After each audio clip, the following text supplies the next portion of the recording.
chers collègues, il s'agit à travers cette affaire de voter pour la révision du règlement des terrasses. On est sur une inflation de normes dans ce règlement. Il y a des objectifs évidemment qu'on partage sur l'aspect esthétique des terrasses. Et évidemment, c'est très important. Mais on trouve que globalement, le timing est quand même très mal choisi. Nos restaurateurs, nos cafetiers, ils vivent une des périodes les plus difficiles de leur histoire récente. Et on trouve qu'en termes de méthode, les signaux sont plutôt mauvais.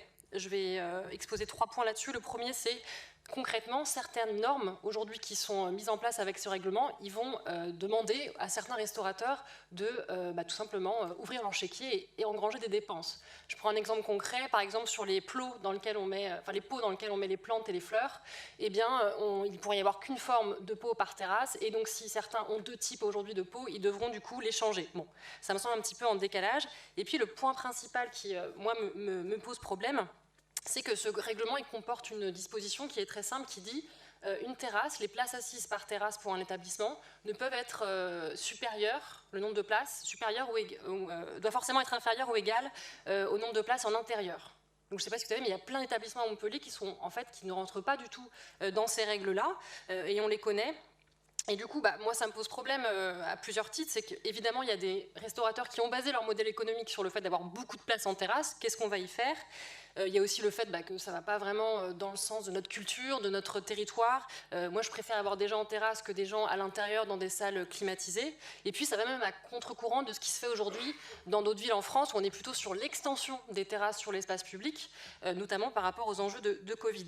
Donc, moi, quand je lis l'article 7.1.1.2, j'ai une question, c'est quand vous dites donc, cette nouvelle règle, qu'il faudra du coup que le nombre de places assises par établissement en terrasse soit inférieur ou égal au nombre de places en intérieur, c'est est-ce que ça va s'appliquer dès le 1er janvier pour nos commerçants lors de leur renouvellement d'autorisation de terrasse, ou est-ce que ça va s'appliquer lors d'un changement de gérance qui est prévu, mais même dans ce cas-là, je trouverais ça un petit peu gênant parce qu'il y a des restaurateurs qui ont payé très très cher des pas de porte parce que justement il y avait un modèle économique sur les grandes terrasses. Donc voilà, je voulais savoir qu'est-ce qui était prévu et en fonction, soit je m'abstiendrai, soit je voterai contre. Et je réagis, le 3e point que je voulais rapidement mentionner, je vais voter contre l'affaire 54 sur la fin des exonérations de droits de terrasse qui est prévue pour notre commune au 31 juin. Parce que je trouve qu'aujourd'hui, ce sont des métiers, des TPE, PME qui ont besoin au contraire de stabilité, de pouvoir se projeter.